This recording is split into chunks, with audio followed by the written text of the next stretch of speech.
Hello दोस्तों, आज के सेशन में कक्षा 10 के गणित के प्रश्नावली 1.3 के प्रश्न नंबर 2 को हल करने वाले हैं। प्रश्न नंबर 2 दिया हुआ है कि सिद्ध कीजिए कि 3 + 2√5 एक अपरिमेय संख्या है। इससे पहले के प्रश्न में हमने √5 को अपरिमेय संख्या सिद्ध किया है। तो चलिए स्टार्ट करते हैं आज के इस सेशन को। इस सवाल को हम कैसे हल करेंगे,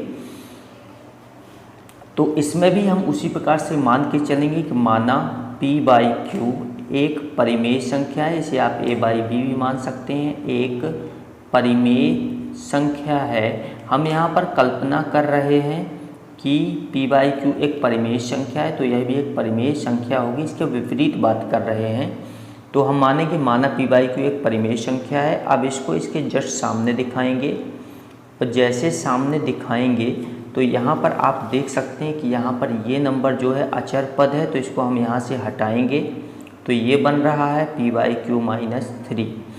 इसके अलावा यहाँ पर 2 भी अभी दिख रहा है, तो 2 को भी हम हटाएंगे तो यहाँ पर आ जाएगा p/q तो पहले से दिया है -3 है। ये 2 यहाँ मल्टीप्लाई में तो जाएगा डिवाइड में, जब इसके डिवाइड है तो इसके भी डिवाइड में जाएगा। दोनों को अलग अलग डिवाइड में डाल दिए। अब आप यहाँ देख सकते हैं कि p/2q - 3/2 यह परिमेय संख्या के रूप में है, जो कि परिमेय संख्या की परिभाषा ही होती है कि जो p/q के रूप में हो but q does not equal to 0 हो, वही परिमेय संख्या होती है, वही रेशनल नंबर है। तो रेशनल नंबर के रूप में ये दिखाई दे रहा है।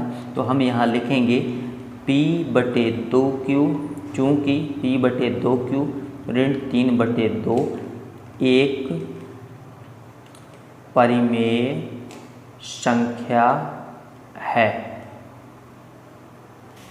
अतः यहाँ पर √5 इसके जस्ट सामने दिखाई दे रहा है, तो जब ये परिमेय संख्या है तो √5 को भी परिमेय संख्या होना चाहिए। तो अतः √5 भी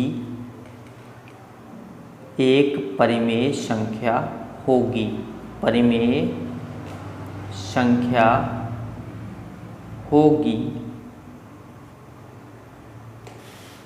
जो कि एक विरोधाभास है, जो कि एक विरोधाभास है या इसके विपरीत तथ्य है। तो इस कारण से हम लिखेंगे यह विरोधाभास है। यह इसे प्रूव नहीं करता कि √5 एक परिमेय संख्या हो, विरोधाभास है। अतः हम कह सकते हैं कि 3 + 2√5 एक अपरिमेय संख्या है।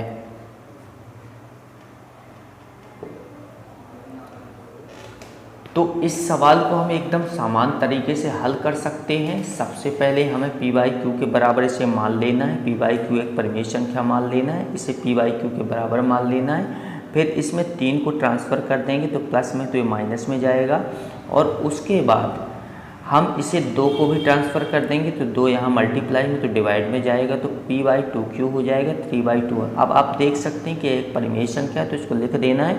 चूँकि p/2q ऋण 3/2 एक परिमेय संख्या है, अतः √5 भी एक परिमेय संख्या होगी, क्योंकि जब ये परिमेय संख्या है तो इसके सामने √5 है, √5 भी परिमेय संख्या होना चाहिए, जो कि यह विरोधाभास है। क्योंकि यह तथ्य ही गलत था, हमने शुरू से ही इस संख्या को परिमेय संख्या मान के रखा था। अतः हम कह सकते हैं कि 3 + 2√5 एक अपरिमेय संख्या है।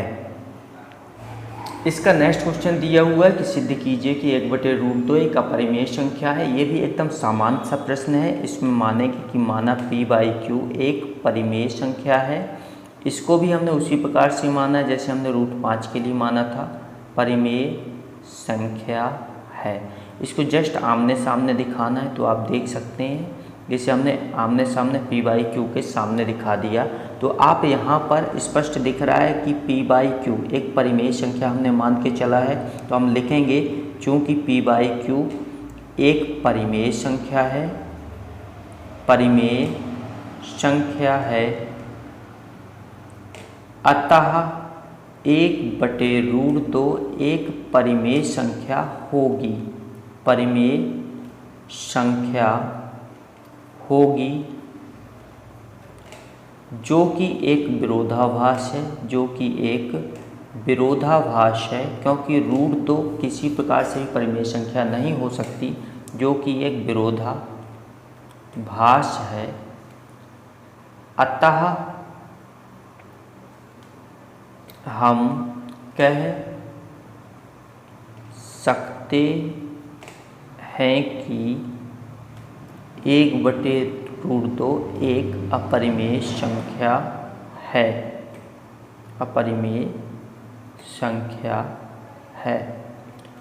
तो दोस्तों ये भी एकदम सामान्य सा प्रश्न है, जिसमें हमें बताना है कि 1/√2 एक अपरिमेय संख्या है। इसे हम मान लेंगे कि p/q एक परिमेय संख्या है, जिसे हम p/q के बराबर दिखाएंगे।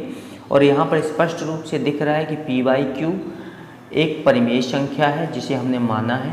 तो इसके जस्ट सामने दिखाई देने 1/√2 भी एक परिमेय संख्या हो जाएगी। ये हमने माना है, एक कल्पना थी हमारी।